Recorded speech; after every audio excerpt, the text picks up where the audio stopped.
Morning, sir. Good morning, sir. Thank you, sir. Okay, Satyarth, please introduce yourself to the board. Sir, I was born in Varanasi, in Uttar Pradesh. Coming from an army background, I grew up across different cities. I finally completed my engineering from NSIT New Delhi in electronics and communication stream. I've also previously worked as a semiconductor engineer with Samsung.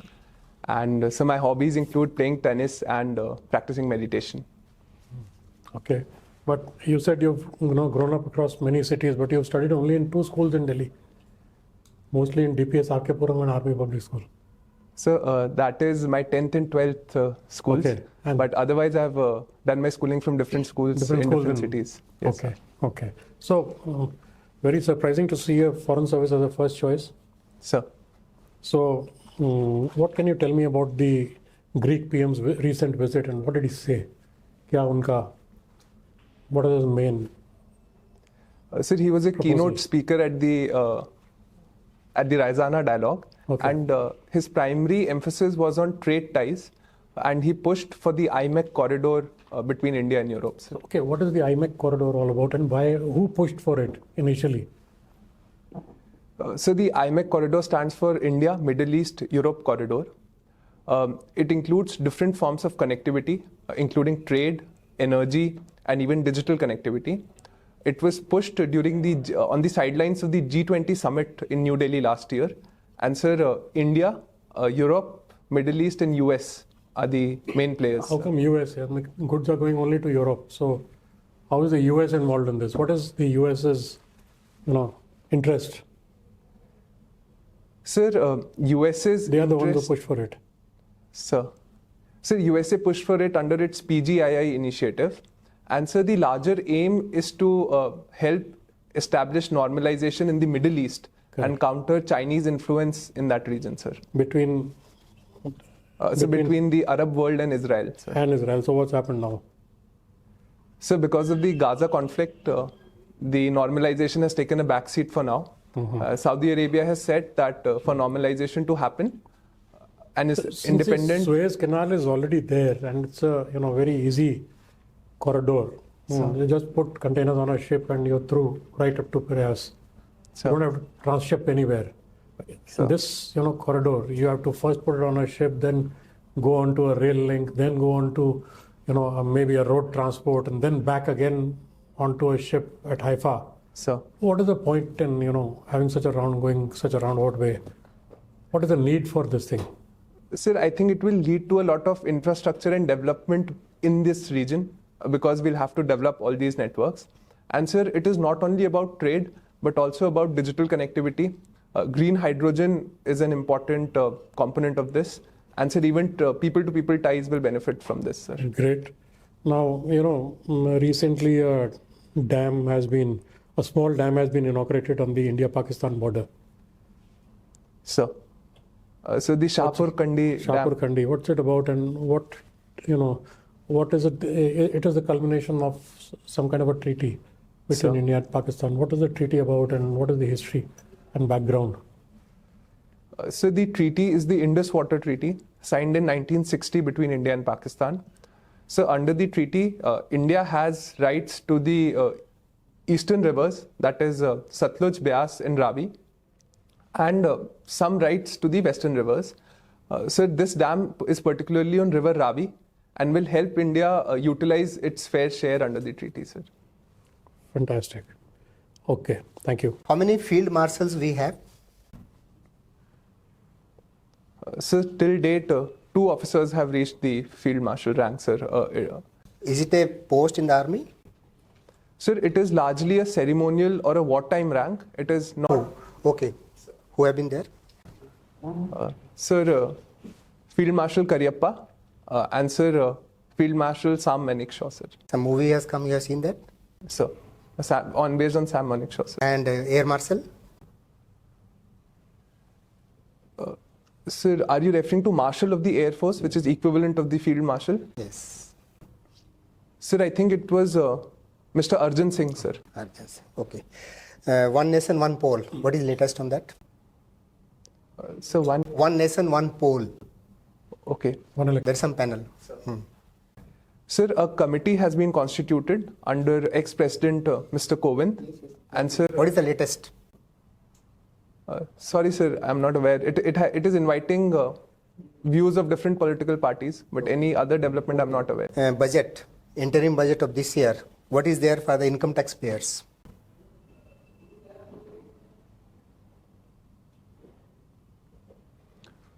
Sir, one thing that I remember is that existing disputes up to the amount of rupees 10,000 till 2010, and sir, there were more issues related to this, sir. They have been foregone, sir. Okay. Schedule 9 of the Constitution. What it is about?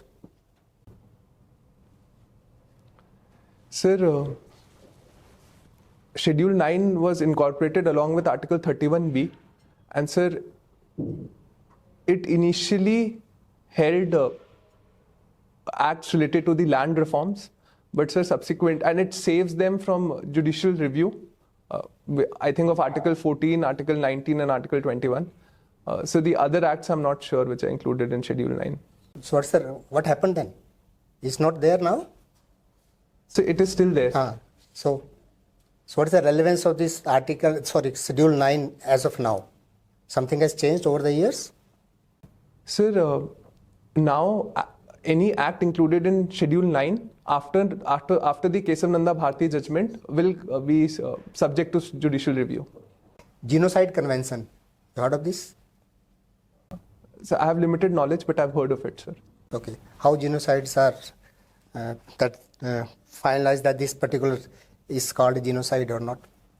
Some criteria will be there. So the exact criteria I'm not able to recall, sir. Okay. Sacred groves. You heard of this? Yes, sir. So sacred groves are essentially herbs or such plantations that many tribals in India worship, and they also have ecological advantages, sir. Only tribals? So many normal communities also worship, apart from tribals, but mostly it is tribals. Okay. You see, in the central government, we have ministries, and some ministries have departments. Yes. What is the structure in the state governments? Sir, I'm not sure, but I think in the state government it is mostly called as departments only, rather than ministries. Thank you. See, in departure from our earlier policy, we have sent a team to Pakistan. Which team has visited Pakistan for some important tournament? So the tennis team for the Davis Cup, and sir, Kabaddi team also went there for the... What was the result of Davis Cup matches? Sir, India won the matches, and sir, India has now moved into the world stage 1. What was the score line? So the score lines, I don't remember, sir.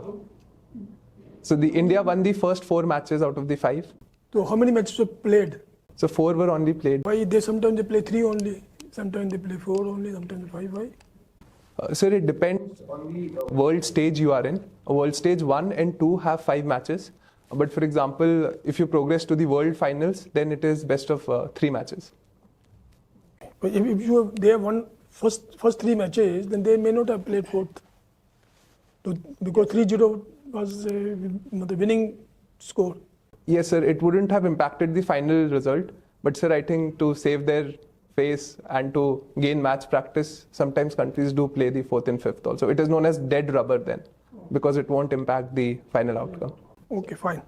See, recently Supreme Court has given judgments on electoral bonds. Have you seen that? Yes, sir. What was this all about, and what is the crux of the judgment? So the judgment was related to the electoral bond scheme introduced in 2017. So the crux of the judgment was that Supreme Court has held the scheme to be unconstitutional, and it has prioritized the right to information of the common citizen over and above the other goals of the scheme, which were to curb black money and the privacy of the company. Okay, see, you were to the curb black money. That was the goal, that was the aim, that why these electoral bonds were introduced. Now, when the electoral bonds are banned, don't you think the black money and the currency will come into picture again? Because nobody wants to reveal his names, especially the big donors. So the cash will be the king again. Sir, definitely that was the intent and it is a very big challenge. But in the present form, I think it was only a half-baked step because it wasn't able to tackle all the aspects of it. It only made sure that the money was routed through the formal banking channels rather than under-the-table transactions. I think other alternatives can be used, such as having an electoral trust that can give money to different political parties based on their vote share. That the associated challenge of illegal lobbying and quid pro quo also needs to be tackled, sir, along with that money. Ali, but don't you think that Supreme Court has overdone it? Instead of banning it, they should have only stick to their judgment only on the RTI thing aspect. But they have done RTI, then they said banned also, unconstitutional. So the Supreme Court has banned it because of its anonymity and because of the limits removed on the corporate donations. I think in a revised form, if that is introduced, then it may be able to stand legal scrutiny. Okay. See, the farmers' agitation is going on. It is still not withdrawn officially. The major demand is the legalizing MSP. What is your take on it? Should we legalize it? If yes, then why? If no, why? Sir, MSP has served us well over the years, but so today it has many more demerits than its merits, and according to statistics, it benefits only 6% of the farmer households. That too mostly skewed in these states of Punjab and Haryana. Sir, I think as we shift our focus towards nutritional security, crop diversification is also required. Therefore, other forms of state support rather than MSP would be a better way to go. I think income support schemes such as PM Kisan can be leveraged rather than legalizing MSP, sir. Okay, thank you. You have finished your graduation long time ago, and then you have worked for 2 years in a very good company as well. You got a very good degree. And now you are deciding to come to the UPSC. Is there any change of heart? Why is it that now you have wanted to come to the civil services? Sir, initially I was focused on pursuing my degree to its end and experience how it is like working in the private sector. But after a lot of introspection while working, sir, I felt I would be more satisfied here. It is a great platform to contribute to policy making and policy implementation, and it is much more diverse. And sir, I wanted to contribute this way. So if that is the argument, IAS is a better choice than IFS. Why IFS? Sir, I think in today's globalized era, IFS is also very important, the foreign service. Sir, I come from a defense background and I've seen my father protect the country. After reading about international relations, I feel India's interests need to be protected and promoted even from the other side of the border on the international arena. And I wanted to pursue that, sir. In IFS, every officer is given a choice of language or has to take a language. If you are given a choice, what language would you prefer and why? Sir, I would choose Mandarin. I think China is a very important challenge for our foreign policy going forward, and I would like to understand more of that country. Okay, as an engineer, can you describe me the shape of halo orbit at L1?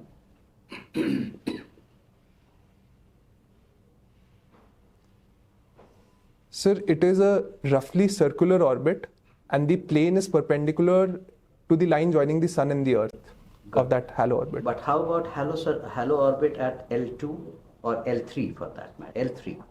Let's take it at L3. Sorry, sir, I'm not aware of. How can there be an L2 behind Earth?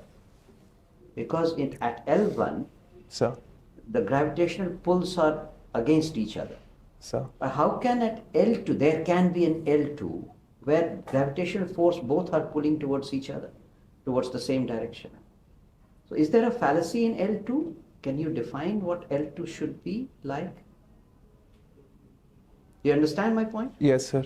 So because at L1, the gravitational pull of the sun and the earth are opposite to each other. Absolutely. Whereas But at no L2, other point, yes, sir. whether L2, L3, L4 or L5, it is the case. So why are we talking about 5 L points? Sir, I'm not sure about the physics, but I think. All right. Okay, sir. I think what? Sir, either this combined gravitational pull at L2 would be balanced by the momentum of the satellite, or sir, the moon would come into picture there. Oh, no. I'm sorry, Moon sir. is rotating too fast to make any impact. I'm sorry, sir. I'll All right. read about this. You have worked for Samsung. What is the computer language used in Samsung phones? What is the, software, not computer language, software. Sir, the language. Android operating system is used. The Android operating system, what language does it use? Sir, I think it uses Java. Only Java? Sorry, sir, I'm not aware of any other language because I was in the hardware domain. All right. In UP, we have a dichotomy. UP wants to become a 1 trillion economy. At the same time, UP is the worst state, in a way now, even worse than Bihar, for copying and paper links for exams.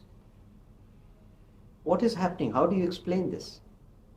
UP claims to be a religious state in a way. They're developing Varanasi, you have now Ayodhya, Mathura is online. But the youth is completely gone berserk. Sir, I wouldn't say that the youth has gone berserk. Definitely, unemployment is a big challenge there, Yeah. and the government is taking steps to address that. As for the paper leaks, sir, definitely it is wrong, and steps need to be taken to curb it. I think wherever possible, we can move towards online exams because leakages are much less there. And sir, as for these steps like opening the seal in front of CCTVs for important papers, such steps need to be taken, sir. Mm-hmm. Why is it not being done? If it is such a simple solution, what is wrong? If you are a DM in a district, how will you make sure that this can be done? So one would be providing adequate police protection to the movement of such papers and wherever having designated centers which are sanitized and where we have technology, for example, CCTV cameras to monitor when they are being opened. All right. So, Fine. Which country is the latest to support Sweden's NATO membership? so it is Hungary. Thank you. Thank you, sir. Talking about UP budget. So, So, what is the target budget GDP size, and by when it is planning to achieve it? so the long-term target is $1 trillion by financial year 2027-28. And so for this year, the estimated budget, the estimated GDP is $320 billion. Okay, there is one specific thing unique to UP budget in terms of fiscal responsibility. What is it? Sorry, sir, I'm not aware of this, sir. So, is UP budget having revenue surplus or deficit? Sir, I think I had read somewhere that contrary to other states, it has a surplus, but I've not been able to follow up on this news, sir. So, it is very unique, Sir. 74,000 crore surplus. Sir. So, fine that. So, what exactly are the potentials that the Chief Minister is identifying to reach the target of 1 trillion GDP size, GST? So there have been more than 20 sectoral policies for different sectors, but if I was to choose the top three, so one would be defense manufacturing with the defense industrial corridor. So secondly, there is a lot of focus on renewables, renewable energy, including its overlap with EVs and electronics manufacturing. And so third, a lot of focus on food processing industries to boost agricultural incomes. These would be the three areas. Oh. So, WT, what is the current status? So the ministerial council meeting, the 13th ministerial council meeting is ongoing, sir. Okay. So, what exactly India is expected to do? So there are three major areas where India would like to see progress. One would be conclusion of talks on the public stockholding limits. which is related to our MSP regime. So secondly, India would like to negotiate on the e-commerce prohibition on the e-commerce duties, which India is not able to levy right now. And so thirdly, I think the fisheries agreement also needs to be concluded further. So these are the three areas where India would like to negotiate, sir. Okay. So I'll give you a situation. Let's say, for example, India has gone with the Western interests in terms of, say, Ukraine-Russia stand. When there was a conflict between Russia and Ukraine, let's suppose India has taken the Western stand. How would it have impacted the economy?